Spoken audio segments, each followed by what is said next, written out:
Genesis chapter 50. And Joseph fell upon his father's face, and wept upon him, and kissed him. And Joseph commanded his servants the physicians to embalm his father, and the physicians embalmed Israel. And 40 days were fulfilled for him, for so are fulfilled the days of those which are embalmed. And the Egyptians mourned for him 60 days. And when the days of his mourning were past, Joseph spake unto the house of Pharaoh, saying, If now I have found grace in your eyes, speak, I pray you, in the ears of Pharaoh, saying, My father made me swear, saying, Lo, I die. In my grave which I have digged for me in the land of Canaan, there shalt thou bury me. Now therefore let me go up, I pray thee, and bury my father, and I will come again. And Pharaoh said, Go up, and bury thy father, according as he made thee swear. And Joseph went up to bury his father, and with him went up all the servants of Pharaoh, the elders of his house, and all the elders of the land of Egypt, and all the house of Joseph, and his brethren, and his father's house. Only their little ones, and their flocks, and their herds, they left in the land of Goshen. And there went up with him both chariots and horsemen, and it was a very great company. And they came to the threshing floor of Atad, which is beyond Jordan, and there they mourned with a great and very sore lamentation. And he made a mourning for his father 7 days. And when the inhabitants of the land, the Canaanites, saw the mourning in the floor of Atad, they said, This is a grievous mourning to the Egyptians.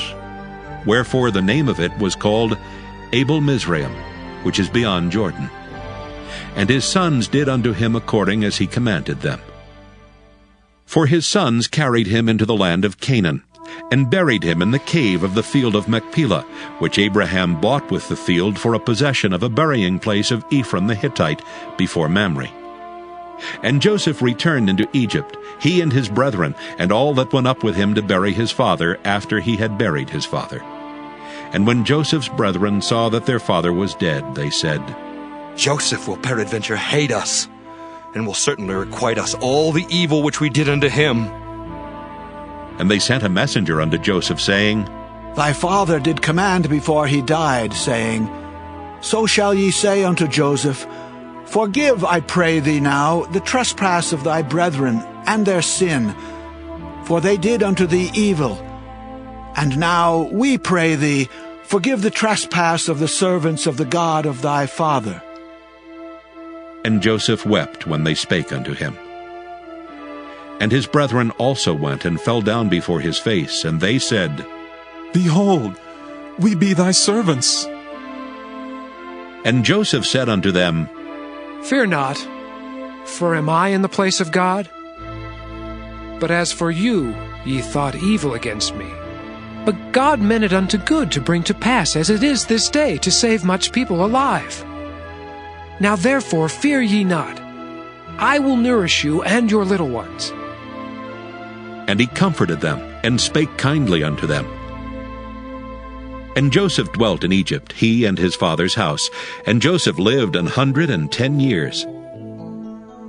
And Joseph saw Ephraim's children of the 3rd generation. The children also of Machir the son of Manasseh were brought up upon Joseph's knees. And Joseph said unto his brethren, I die, and God will surely visit you, and bring you out of this land unto the land which he sware to Abraham, to Isaac, and to Jacob. And Joseph took an oath of the children of Israel, saying, God will surely visit you, and ye shall carry up my bones from hence. So Joseph died, being 110 years old. And they embalmed him, and he was put in a coffin in Egypt. Exodus chapter 1. Now these are the names of the children of Israel which came into Egypt. Every man in his household came with Jacob: Reuben, Simeon, Levi, and Judah; Issachar, Zebulun, and Benjamin; Dan and Naphtali, Gad and Asher. And all the souls that came out of the loins of Jacob were 70 souls, for Joseph was in Egypt already. And Joseph died, and all his brethren, and all that generation. And the children of Israel were fruitful, and increased abundantly, and multiplied, and waxed exceedingly mighty, and the land was filled with them. Now there arose up a new king over Egypt, which knew not Joseph. And he said unto his people, Behold, the people of the children of Israel are more and mightier than we. Come on, let us deal wisely with them, lest they multiply, and it come to pass that when there falleth out any war, they join also unto our enemies, and fight against us, and so get them up out of the land. Therefore they did set over them taskmasters to afflict them with their burdens. And they built for Pharaoh treasure cities, Pithom and Raamses. But the more they afflicted them, the more they multiplied and grew, and they were grieved because of the children of Israel. And the Egyptians made the children of Israel to serve with rigor. And they made their lives bitter with hard bondage, in mortar and in brick, and in all manner of service in the field. All their service wherein they made them serve was with rigor. And the king of Egypt spake to the Hebrew midwives, of which the name of the one was Shiphrah, and the name of the other Puah. And he said, When ye do the office of a midwife to the Hebrew women, and see them upon the stools, if it be a son, then ye shall kill him. But if it be a daughter, then she shall live. But the midwives feared God, and did not as the king of Egypt commanded them, but saved the men children alive. And the king of Egypt called for the midwives, and said unto them, Why have ye done this thing, and have saved the men children alive? And the midwives said unto Pharaoh, Because the Hebrew women are not as the Egyptian women, for they are lively, and are delivered ere the midwives come in unto them. Therefore God dealt well with the midwives, and the people multiplied and waxed very mighty. And it came to pass, because the midwives feared God, that he made them houses. And Pharaoh charged all his people, saying, Every son that is born ye shall cast into the river, and every daughter ye shall save alive. Exodus chapter 2. And there went a man of the house of Levi, and took to wife a daughter of Levi. And the woman conceived and bare a son, and when she saw him that he was a goodly child, she hid him 3 months. And when she could not longer hide him, she took for him an ark of bulrushes, and daubed it with slime and with pitch, and put the child therein. And she laid it in the flags by the river's brink. And his sister stood afar off to wit what would be done to him. And the daughter of Pharaoh came down to wash herself at the river, and her maidens walked along by the river's side. And when she saw the ark among the flags, she sent her maid to fetch it. And when she had opened it, she saw the child, and behold, the babe wept. And she had compassion on him, and said, This is one of the Hebrews' children. Then said his sister to Pharaoh's daughter, Shall I go and call to thee a nurse of the Hebrew woman, that she may nurse the child for thee? And Pharaoh's daughter said to her, Go. And the maid went and called the child's mother. And Pharaoh's daughter said unto her, Take this child away and nurse it for me, and I will give thee thy wages. And the woman took the child and nursed it. And the child grew, and she brought him unto Pharaoh's daughter, and he became her son. And she called his name Moses. And she said, Because I drew him out of the water.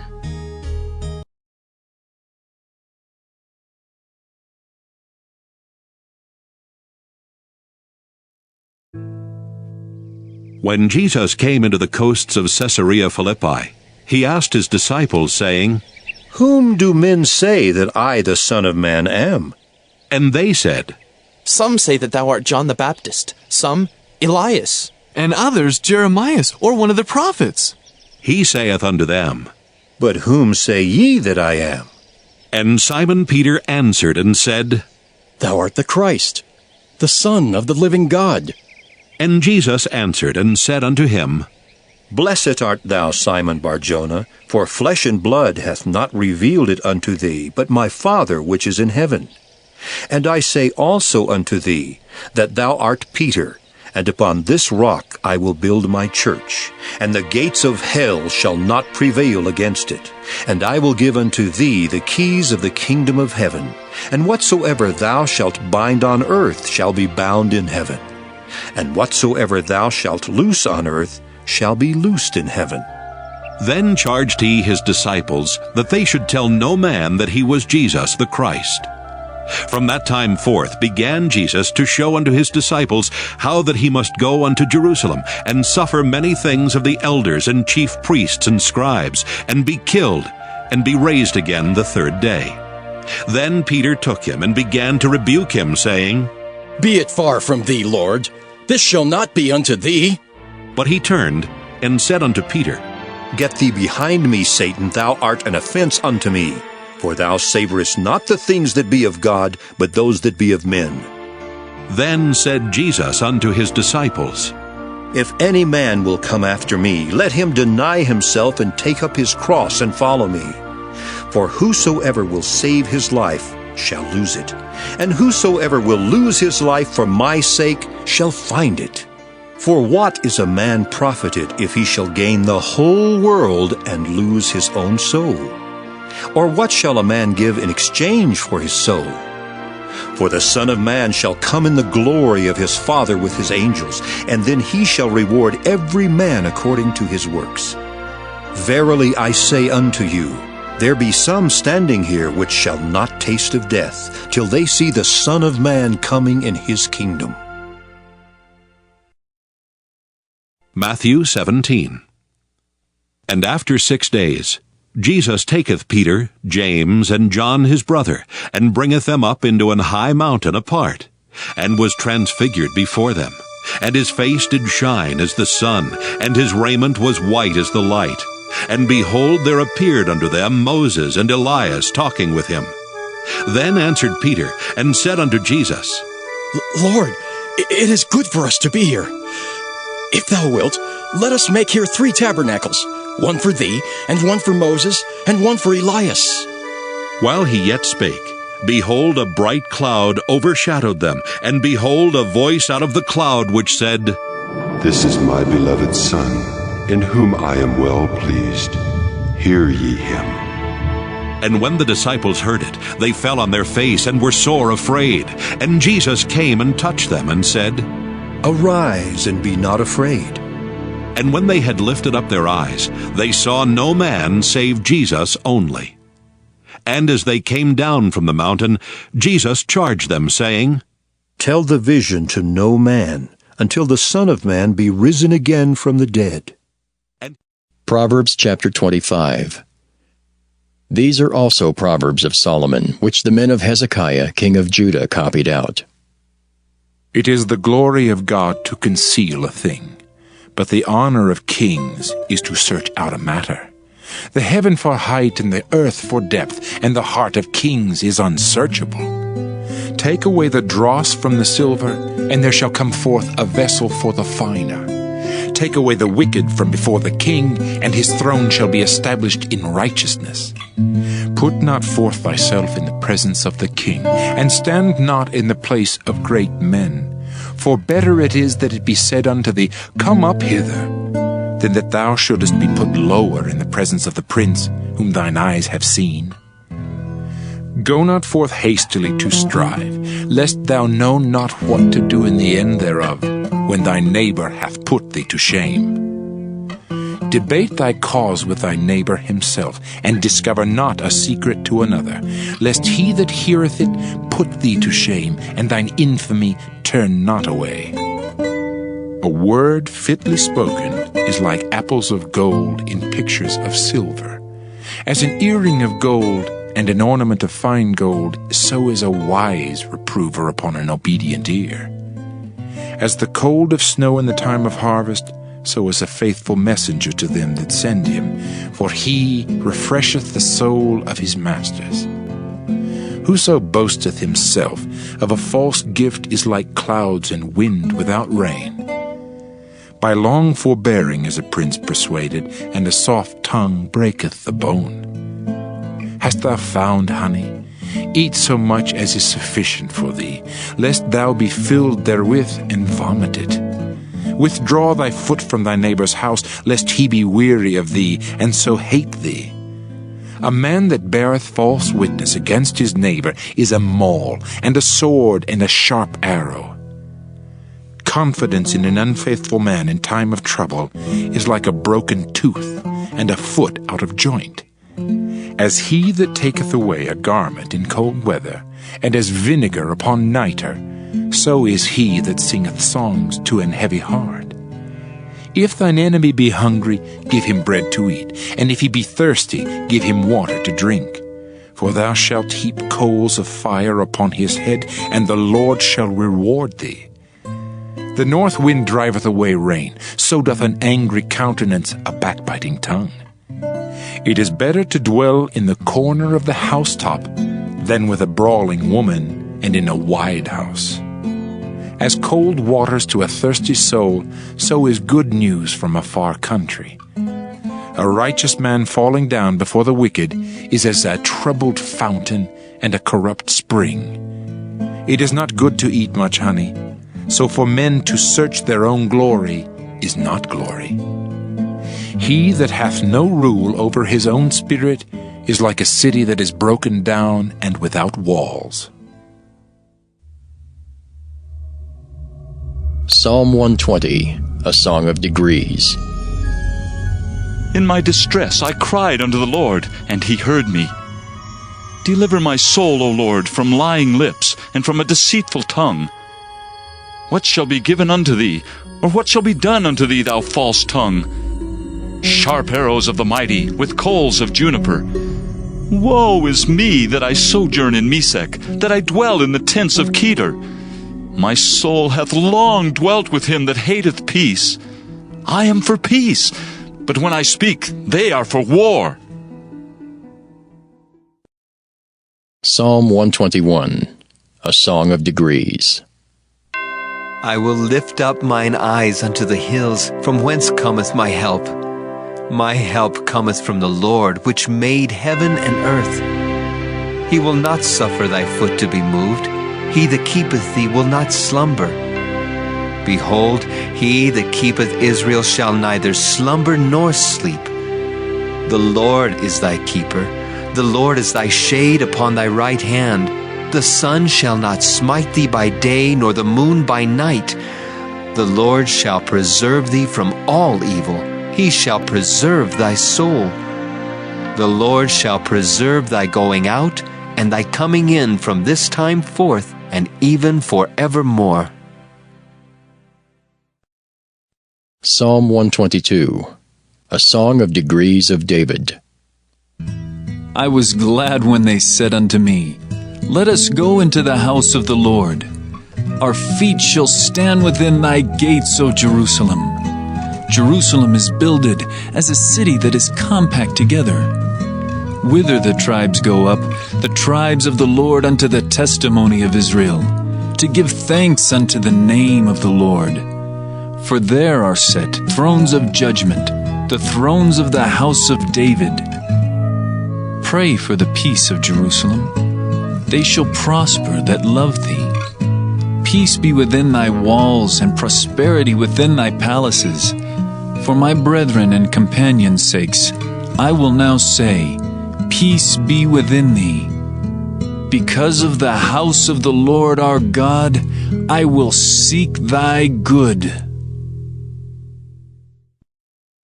Psalm 123, a song of degrees. Unto thee lift I up mine eyes, O thou that dwellest in the heavens. Behold, as the eyes of servants look unto the hand of their masters, and as the eyes of a maiden unto the hand of her mistress, so our eyes wait upon the Lord our God, until that he have mercy upon us. Have mercy upon us, O Lord, have mercy upon us, for we are exceedingly filled with contempt. Our soul is exceedingly filled with the scorning of those that are at ease, and with the contempt of the proud. Psalm 124, a song of degrees of David. If it had not been the Lord who was on our side. Now may Israel say, if it had not been the Lord who was on our side, when men rose up against us, then they had swallowed us up quick, when their wrath was kindled against us. Then the waters had overwhelmed us, the stream had gone over our soul, then the proud waters had gone over our soul. Blessed be the Lord, who hath not given us as a prey to their teeth. Our soul is escaped as a bird out of the snare of the fowlers. The snare is broken, and we are escaped. Our help is in the name of the Lord, who made heaven and earth. Psalm 125, a song of degrees. They that trust in the Lord shall be as Mount Zion, which cannot be removed, but abideth forever. As the mountains are round about Jerusalem, so the Lord is round about his people, from henceforth even forever. For the rod of the wicked shall not rest upon the lot of the righteous, lest the righteous put forth their hands unto iniquity. Do good, O Lord, unto those that be good, and to them that are upright in their hearts. As for such as turn aside unto their crooked ways, the Lord shall lead them forth with the workers of iniquity, but peace shall be upon Israel.